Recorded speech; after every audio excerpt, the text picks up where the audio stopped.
The static was a living thing, a malevolent entity whispering from the space between worlds. It hissed and crackled from the Wista mesh-covered speaker of the Racal RA-17 receiver, a sound like dry leaves skittering across asphalt in a dead and empty universe.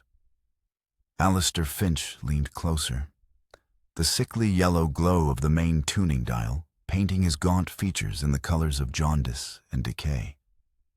His knuckles were bone white where he gripped the edge of the scarred wooden table, the pine itself worn smooth and dark by the nervous sweat and friction of countless predecessors. The air in the Norwegian safe house, a remote fisherman's hut clinging precariously to a fjord north of Tromsø, was a thick, layered concoction that coated the back of his throat like a foul medicine. There was the acrid tang of day-old coffee stewing on a rusty hot plate, a bitumen sludge he'd been drinking for fuel, not pleasure. Beneath that was the deep, corrosive scent of cold sea salt and kelp, carried on a wind that moaned through the ill-fitting window frames like a lost soul. And under it all, the sharp, coppery taste of his own fear. It was a flavor he knew intimately, the taste of an operation balanced on the microscopic, vibrating edge of a surgeon's scalpel. For 3 days and 3 nights, he had been a prisoner, a monk in a desolate monastery of his own making, tethered to this hulking green box of glowing thermionic valves, intricate wiring, and arcane dials. The RA-17 was a relic from a bygone era, a 27-kilogram beast of analog engineering, but its sensitivity on the high-frequency bands was the stuff of legend. Its internal temperature, a product of the glowing vacuum tubes within, gave the small room its only real warmth, a constant, low hum that was the building's only heartbeat.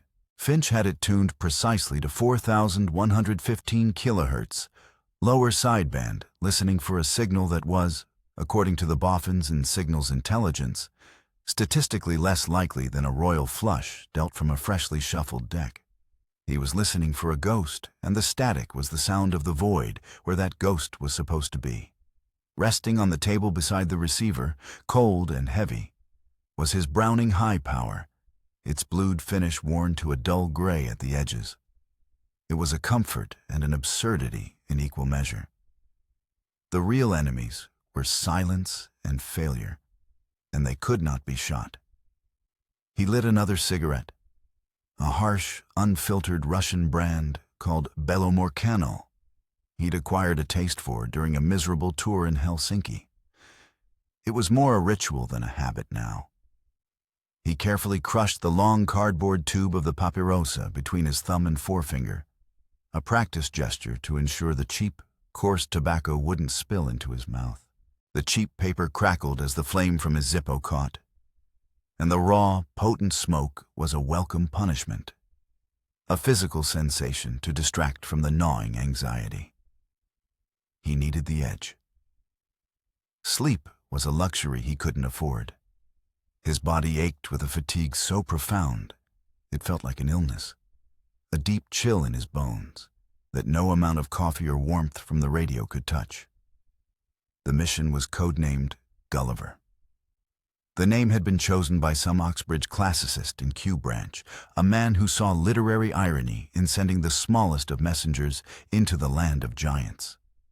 The name felt like a mockery now, a glib, academic joke told in the face of impossible odds. Gulliver was a plan born not of ingenuity, but of sheer, bottom-of-the-barrel desperation. It was what was left after everything else had been tried and had failed, catastrophically.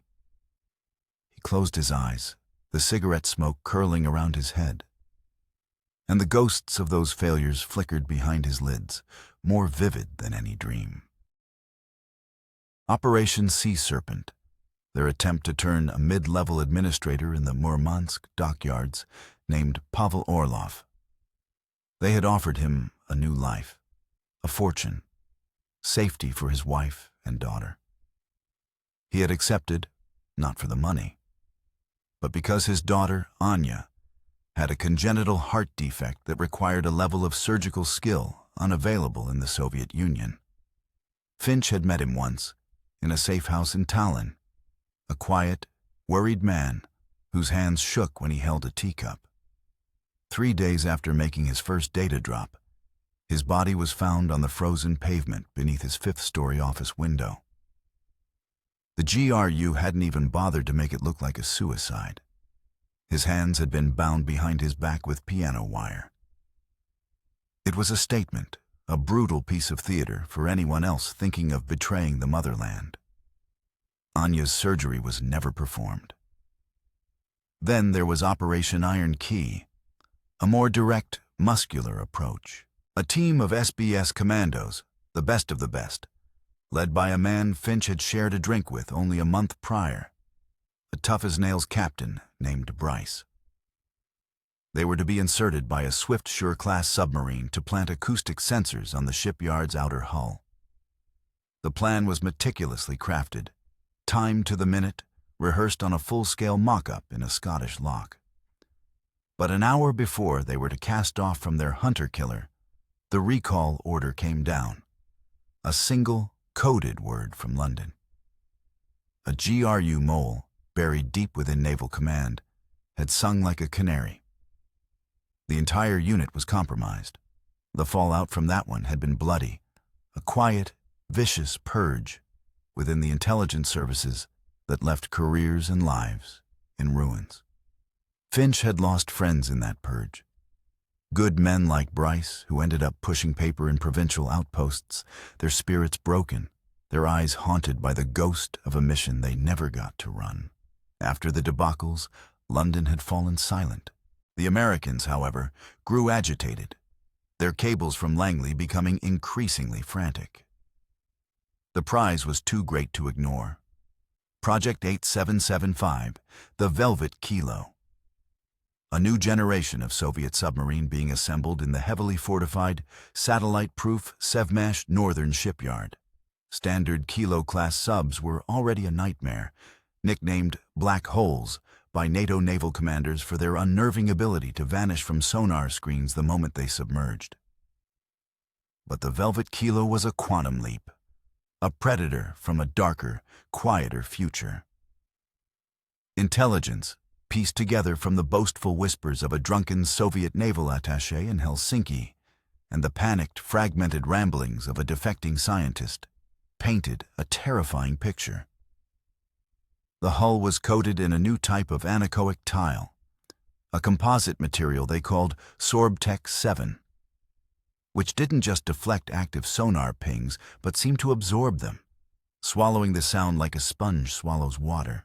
The propulsion system was a radical new pump jet, shrouded and machined with a precision that bordered on art, designed to eliminate the telltale cavitation noise that had been the Achilles heel of submarines for 50 years.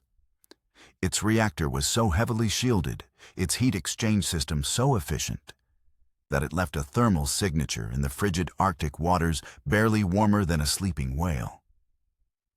A fleet of these boats could slip through the GI-UK gap between Greenland, Iceland, and the UK undetected, severing the Atlantic lifeline, isolating Europe, and leaving it vulnerable.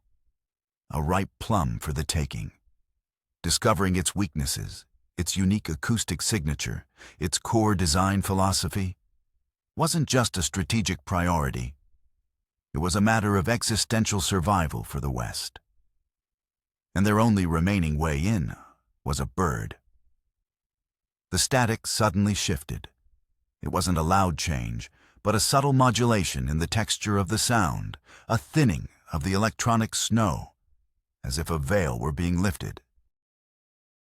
Finch's heart, which had been beating a slow, sluggish rhythm born of exhaustion, kicked against his ribs like a trapped animal. His hand, slick with sweat, moved to the fine-tuning dial. He turned it a fraction of a millimeter, his movements as delicate as a bomb disposal expert's, his breath held tight in his chest. Through the white noise, a new sound emerged, faint and impossibly distant, like a memory from across an ocean. It was a rhythmic, artificial pulse.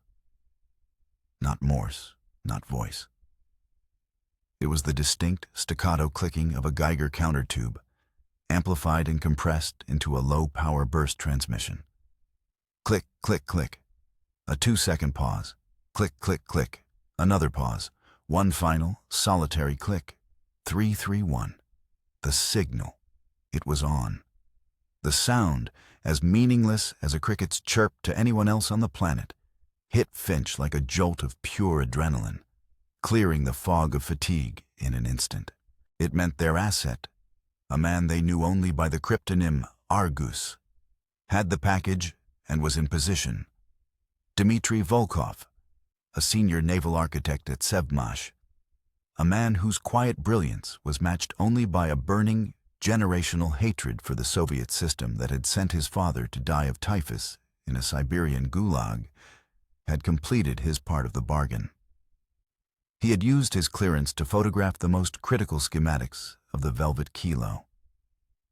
He had, with the painstaking precision of a watchmaker, reduced them to a single microdot, a photographic negative no bigger than a grain of salt. He was at the drop point. Finch's hand shot out, grabbing the heavy bakelite handset of the field telephone. He cranked the handle, the sharp whirring sound filling the small hut. The line, connected to a directional satellite uplink concealed in the roof timbers, crackled to life. 6 to Lancelot, he spoke, his voice a dry rasp, the words tasting of rust and profound relief. The king is in his counting house. The reply from the command vessel was instantaneous. The voice of the comms officer clipped and professional, cutting through the ether from the gray expanse of the Barents Sea. Lancelot copies. The bird is on the wing. Now came the part he hated most, the part that could not be controlled or influenced. The waiting. He pictured the flight path in his mind. A 4-hour journey for a creature of instinct and feather, flying deep into the most heavily guarded naval installation on Earth. And then, if everything went perfectly, 4 hours back. 8 hours. 8 hours during which 1,000 variables could conspire to bring it all crashing down. A sudden, violent downdraft, a predatory peregrine falcon, a single stray bullet from a bored, trigger-happy conscript on the perimeter fence. An infinity of chaotic possibilities, all resting on the conditioned instincts of a common herring gull. The entire insane concept had been born in the mind of Dr. Iris Thorne. She wasn't a spy.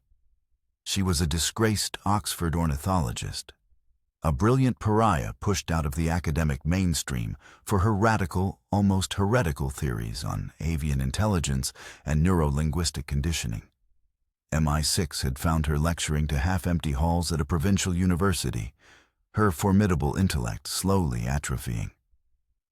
They didn't offer her a job. They offered her a challenge and a blank check. They called it the Avian Intelligence Program. The press, had they ever caught wind of it, would have called it madness. Finch vividly remembered the initial briefing in the sterile, soundproofed room deep beneath Vauxhall Cross, a place they called the Citadel.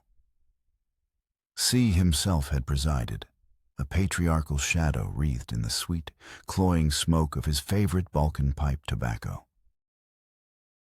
On one side of the polished mahogany table sat the old guard, men of Finch's generation, men who believed in the time-honored tradecraft of dead drops, honey traps, and the occasional, judicious application of a silenced Walther PPK/S. On the other side sat Dr. Thorne, alone. She was a woman in her late 40s, with piercing gray eyes that seemed to miss nothing. Her hair pulled back in a severe bun, her demeanor as crisp and cool as the Arctic wind she now worked in. "Let me be certain I understand this, Doctor."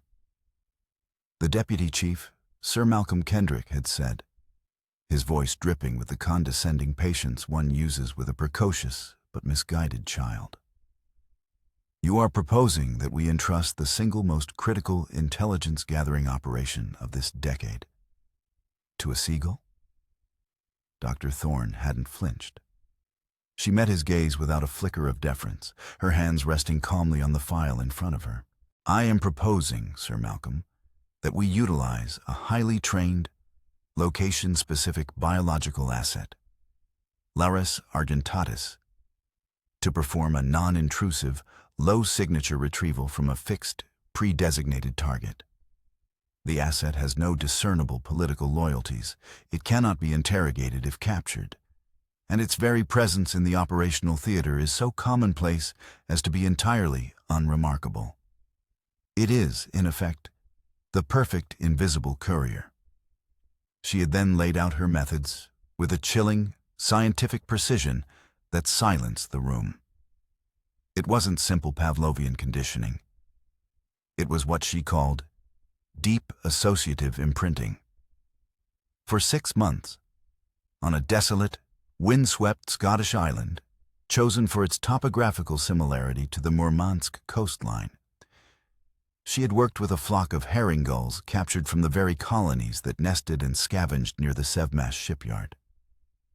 They were trained not just to fly to a location for food, but to recognize a complex trinity of triggers. First, a specific shape. The uniquely slatted cover of a K-class rooftop ventilation unit, a standard piece of industrial hardware used throughout the shipyard.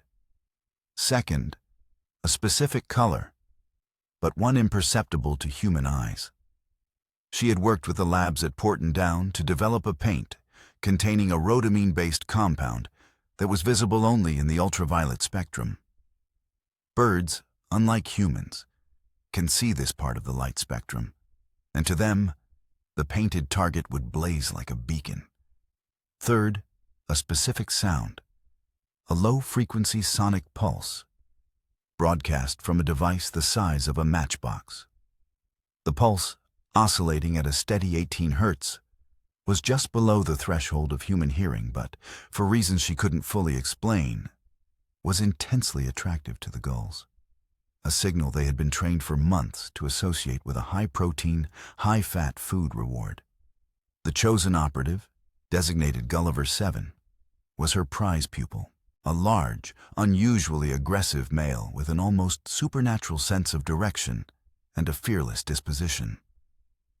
Attached to its leg would be what appeared to be a standard-issue ornithological research band. In reality, it was a marvel of microengineering.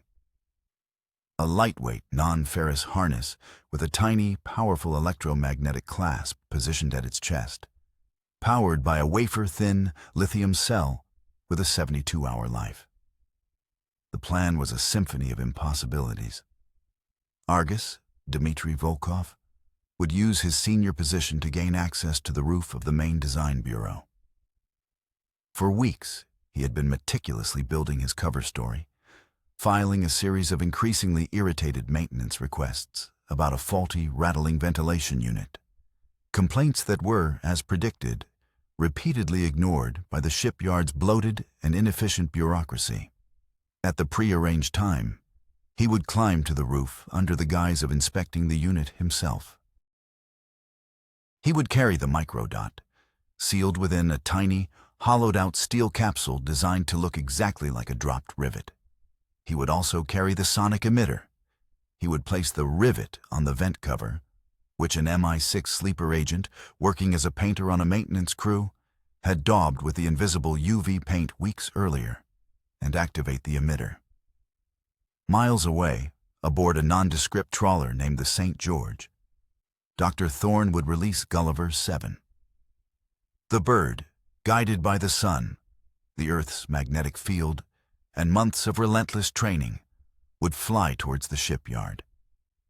The UV paint would act as a long-range visual beacon, guiding it to the correct building among dozens of identical gray concrete structures. The infrasonic pulse would pinpoint the exact target.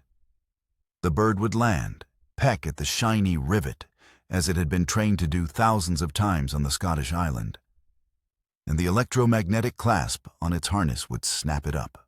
Then, It would simply fly home, back to the familiar call of the trawler's horn and the promise of a belly full of fresh herring. It was elegant, it was audacious, and it was utterly, certifiably insane. On the flat, gravel-covered roof of the Sevmash Design Bureau, Dmitry Volkov felt a single bead of sweat trickle down his spine, instantly cold in the biting Arctic air. The wind, whipping in from the Kola Bay, tore at his thin coat, a constant whining pressure that sought out every seam and opening.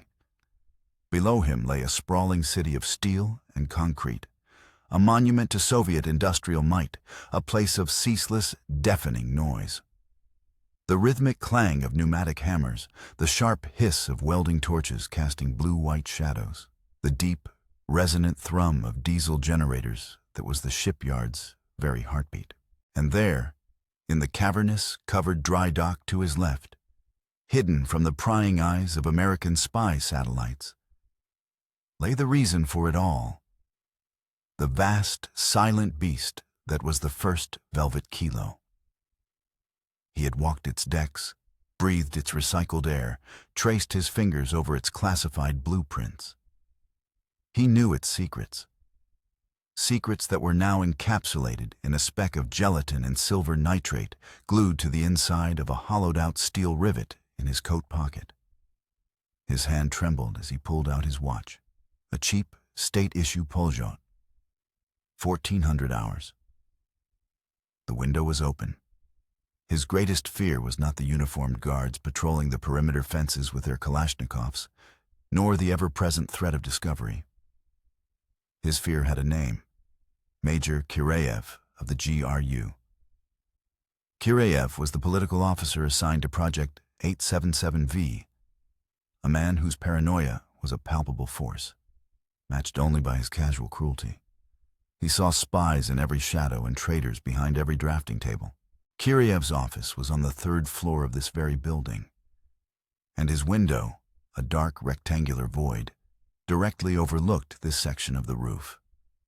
Volkov had chosen his spot carefully, sheltering behind a large, rust-streaked air conditioning unit that should, in theory, block Kireyev's line of sight. He could feel the Major's unseen gaze on him even now, a prickling sensation on the back of his neck. He pulled the small gray plastic box from his pocket, the sonic emitter. His thumb found the switch. With a faint click, he activated it. He heard nothing, but he felt a faint, almost subliminal vibration in the palm of his hand. He then took out the rivet. His fingers, clumsy with cold and slick with nervous sweat, fumbled with the tiny object. For a moment, it nearly slipped, and his heart seized with a terror so pure it left him breathless. He steadied his hand, taking a deep, shuddering breath of the metallic air, and placed it squarely in the center of the slatted vent cover. The faint, shimmering UV paint, completely invisible to him, was hopefully blazing like a bonfire to his approaching courier. He straightened up, forcing his posture to be casual, his expression one of mild annoyance, as if he were merely a bureaucrat inspecting a faulty piece of equipment. He shoved his hands in his pockets and scanned the sky. Nothing but a low, oppressive ceiling of gray clouds scudding in from the sea. Had it worked? Was the bird coming? Every second stretched into an eternity. A patrol passed on the service road below, 2 young soldiers, their faces red with cold, their rifles slung over their shoulders. Their bored conversation about a girl in Murmansk was snatched away by the wind. They didn't look up. Then he saw it. A single dark speck against the gray canvas, growing steadily larger. It flew with a straight, unwavering purpose that set it apart from the other gulls that wheeled and cried aimlessly over the shipyard's refuse heaps. It was making a direct, determined line for his building. His heart hammered a frantic, painful rhythm against his ribs. He felt a surge of something he couldn't name. Awe, perhaps, at the sheer, breathtaking audacity of the English. to send a bird into the very jaws of the red bear. The gull circled once overhead, its sharp, intelligent eyes seeming to fix on the vent. It then swooped down, wings cupped, its landing surprisingly graceful on the loose gravel. It was a magnificent specimen, larger and more robust than the local gulls, with a fierce, almost predatory look. For a terrifying moment, it just stood there, cocking its head, its black eyes glittering. Volkov held his breath, a silent prayer forming on his lips. Had the training failed at the final hurdle? Then, as if following a meticulously rehearsed script, it hopped forward. Its beak, a sharp yellow dagger, darted out and pecked at the shiny rivet. There was a faint, almost inaudible click as the electromagnet engaged. The rivet vanished, snatched up into the harness. The bird ruffled its feathers, looked around as if satisfied with its work, and then, with a powerful downbeat of its wings, launched itself back into the air, banking hard towards the distant gray line of the sea. The entire exchange had taken less than 10 seconds. Volkov felt a wave of relief so profound, his knees went weak. He quickly deactivated the emitter and fumbled it back into his pocket. He had done it. The torch had been passed. He turned to leave, to retreat back into the anonymous safety of the building, and his blood turned to ice. Standing in the heavy steel frame of the roof access door was Major Kireyev. He had a pair of military-grade binoculars slung around his neck, and a thin, predatory smile played on his lips. He was not in his office. He was here. "Inspecting the ventilation, Comrade Volkov?" Kireyev asked, his voice deceptively mild, almost pleasant. "I trust you are satisfied with your work." Volkov's mind screamed. He forced words out through a throat that felt like it was closing. "Major, yes. The rattling, it has been distracting the draftsmen." He prayed his voice sounded steady, that the tremor he felt in his hands wasn't visible. Kireyev's eyes, small and hard like ball bearings, scanned the rooftop, then the sky where the gull was now a rapidly diminishing speck. "A bird watcher, are you, Comrade Architect?" "I wouldn't have guessed. An interesting hobby. I dabble myself. You learn to notice things others do not. Patterns, anomalies." He paused, his gaze fixing on Volkov. "That particular Larus argentatus, for instance. A fine male. I've seen him before, I think, over the last few days. He seems very determined." A cold dread, sharp and absolute, crept up Volkov's spine. It couldn't be. It was impossible. A coincidence. It had to be. "I know nothing of birds, Major. I only know the noise has stopped. I will file a report that the issue is resolved." Kireyev's smile widened, but it didn't reach his cold eyes. "You do that, comrade. You do that." He stepped aside with a gesture of mock courtesy, holding the heavy door open for Volkov to pass. As Volkov walked past, his heart hammering against his ribs, he felt Kireyev's gaze burning into his back. He had not been discovered. Not yet. But the wolf was now circling the fold, and it had scented something unusual on the wind. Aboard the St. George, the atmosphere was electric with tension. The converted fishing trawler pitched and rolled in the rising swell of the Barents Sea as a predicted storm front moved in, with unexpected speed. Dr. Eris Thorne stood on the aft deck, braced against the wheelhouse to shield herself from the spray and the strengthening wind. Her gaze was fixed on the southern horizon. In her hands, she held a directional sonic amplifier of her own design, a device that looked like a small satellite dish, designed to boost the trawler's homing signal and listen for her returning agent. "Anything?"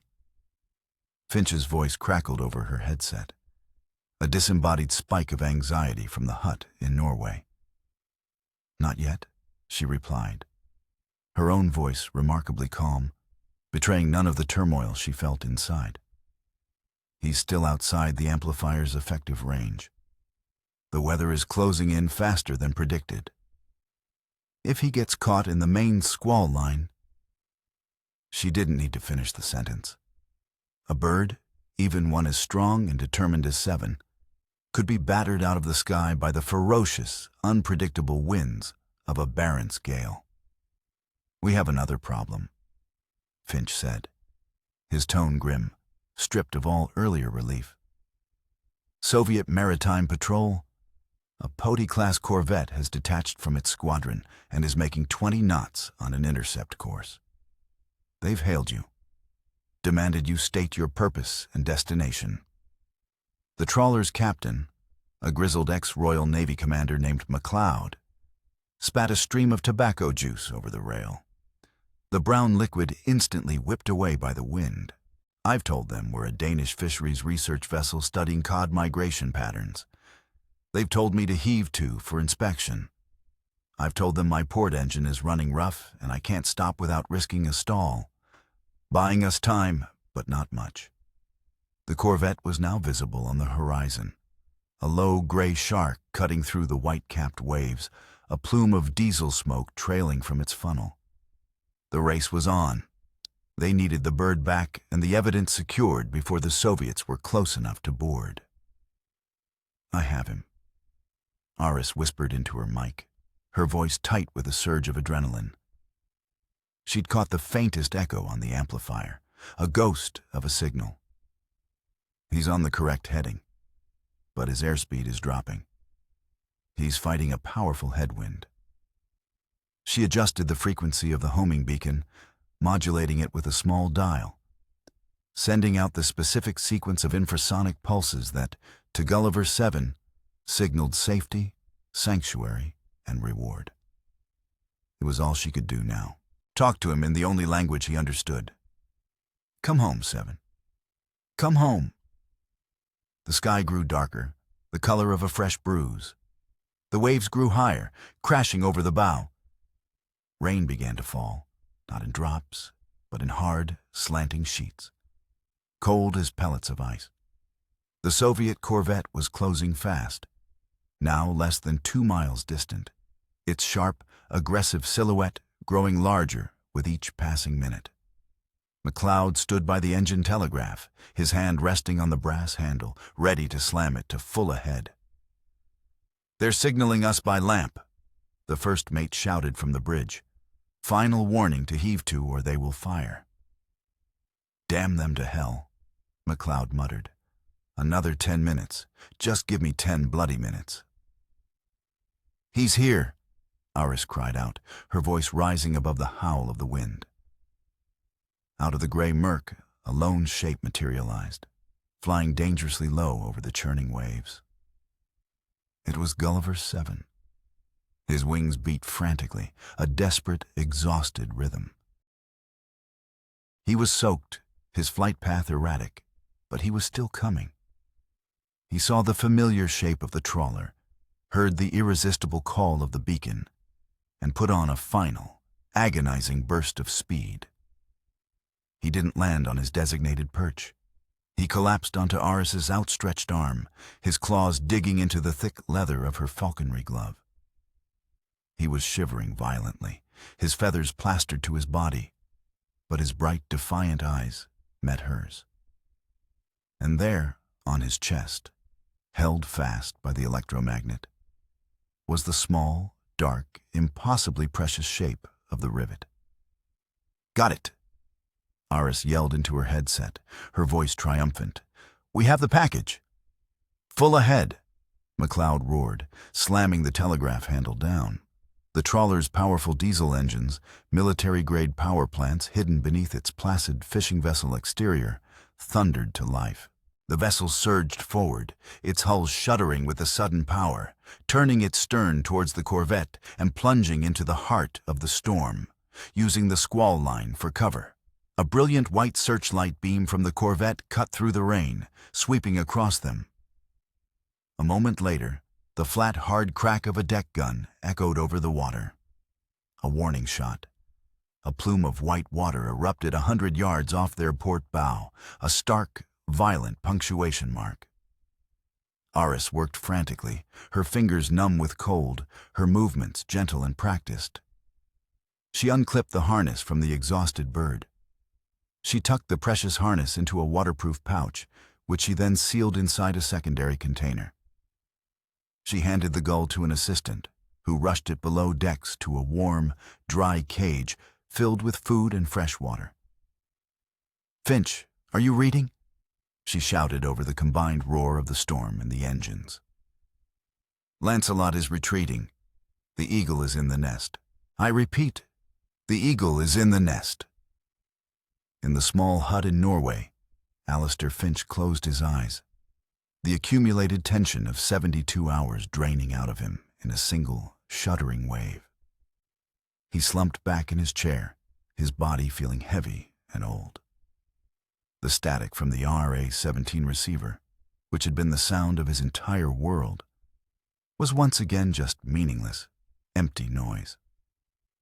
They had done it. Against all odds, the impossible, ridiculous, insane plan had actually worked. The debriefing took place 48 hours later, in the same windowless, airless room at Vauxhall Cross. The mood, however, was entirely different.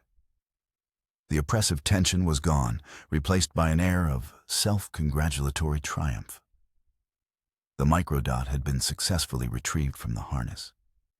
The images, magnified 1,000 times, were projected onto a large screen. They were astonishingly clear. Dozens of pages of detailed schematics, technical specifications, acoustic performance charts for the new anechoic tiles, the precise blade geometry of the pump jet propulsion system. Everything. The heart and soul of the Velvet Kilo, laid bare for their enemies to see. "Gentlemen," C said, a rare, thin smile touching the corners of his lips. "And, Doctor, this is a triumph, an unprecedented success. The Admiralty is ecstatic. The Americans are green with envy and demanding copies. Dr. Thorne, your contribution has been noted at the highest levels. Your program will be fully funded, effective immediately. Finch, your management of this high-risk operation was exemplary." Finch felt a cold knot form in his stomach amidst the warm glow of success. "And Argus?" he asked quietly. "What is the exfiltration plan for Volkov?" The deputy chief cleared his throat, his cheerful expression faltering. "There has been a complication. We received a flash signal from the Murmansk station an hour ago. Dmitry Volkov was arrested this morning by the GRU." The air went out of the room. Finch stared at the screen, at the elegant, deadly lines of the submarine Volkov had helped to design, and had now almost certainly died for. "How?" he demanded, his voice low and dangerous. The communication protocol was clean. The drop was sterile. There were no witnesses. "We don't know," C said, his voice flat, all trace of warmth gone. He was a pragmatist again. "The GRU are remarkably efficient. Perhaps they were onto him all along and were simply waiting for him to make his move. Perhaps he made a mistake. We will likely never know. It is a regrettable but necessary cost. The intelligence he provided, it will save thousands of lives and shift the balance of power for the next decade." He was a hero. Finch didn't feel like a hero. He felt like a hangman. He had tightened the noose from 1,000 miles away. The success of the mission tasted like ash in his mouth. Weeks turned into months. The intelligence from Gulliver was disseminated, analyzed, and acted upon. NATO's anti-submarine warfare tactics were completely rewritten. New sonar frequencies were developed, tailored to the specific resonant properties of the Velvet Kilo's hull. New torpedo guidance systems were programmed with its unique acoustic signature. The submarine's decisive advantage had been neutralized before the first boat even put to sea. The balance of power under the waves had been restored. Project Gulliver was quietly shelved, its records buried under so many layers of classification it effectively ceased to exist. Dr. Thorne was given a generous pension and a new identity, and she vanished from the world of espionage as mysteriously as she had entered it. Alistair Finch was promoted. He had a larger office now, with a wide window that overlooked the gray, sluggish Thames. He found he rarely looked out of it. He spent his days managing other operations, sending other agents into the cold, his heart a little harder, his soul a little more calloused. But at night, in the quiet of his flat with a glass of single malt in his hand, he would often find himself thinking of Dmitri Volkov. One dreary Tuesday evening, a year after the operation, a final, heavily redacted report on Volkov's capture made its way to his desk. It was an afterthought, a piece of administrative tidying up from the archives, a closing of the file. It was compiled from low-level chatter picked up by various listening posts. Most of it was standard GRU procedure and jargon. But one small, translated transcript from the post-incident interrogation of a junior shipyard guard caught his eye. It was an interview about general base security, and the guard was talking about Major Kirayev. The major was a strange one. The guard's statement read, "Always watching. Not us, not the workers." He watched the sky. He was obsessed with the birds. He had notebooks filled with drawings of them, their flight paths, their nesting times. He told me once that you can learn everything you need to know about a place by watching the creatures that pay no attention to men. He said he noticed one particular gull. It was different from the others that scavenged here. It was larger, for one, and its flight path was unnatural. It flew too straight, too fast, always from the same direction over the sea, always at the same time of day. "That bird is on a mission," he said. He laughed when he said it, but he wasn't joking. The next day, he had a long lens camera with a motor drive installed on the roof of the design bureau, aimed at a ventilation unit on its flight path. He told his superiors he had a hunch about foreign surveillance. Finch let the report fall from his numb fingers. It all clicked into place with a sickening, crystalline clarity. Kirayev hadn't suspected Volkov. He hadn't known about the microdot or Argus or MI6. He had simply been a birdwatcher, a careful, patient, obsessive observer of nature. He had noticed a statistical anomaly, a single gull that didn't behave like the thousands of others. He had investigated it out of pure, obsessive curiosity. Their ingenious, invisible courier had been, in the end, all too visible to the one man in a city of 500,000 who was actually looking. They had planned for every human variable and every technical contingency, but they had been undone by a simple, unassuming hobby. The irony was a physical weight, crushing the air from his lungs. The elegant, audacious plan had succeeded beyond their wildest dreams, and that very success had signed their asset's death warrant. The bird had flown home, but the man who had set its cargo on the wing had been caged forever. Alistair Finch stood and walked to the window. The London sky was the color of slate, filled with the lazy, circling shapes of gulls gliding on the evening thermals rising from the city. They looked different to him now. They were no longer just birds. They were ghosts. Potential messengers, unwitting spies, each one a silent, soaring reminder of a victory that felt, and always would feel, exactly like a defeat. He watched them cut their patterns against the fading light until the city below dissolved into darkness, leaving him alone with the ghosts and the secrets he kept.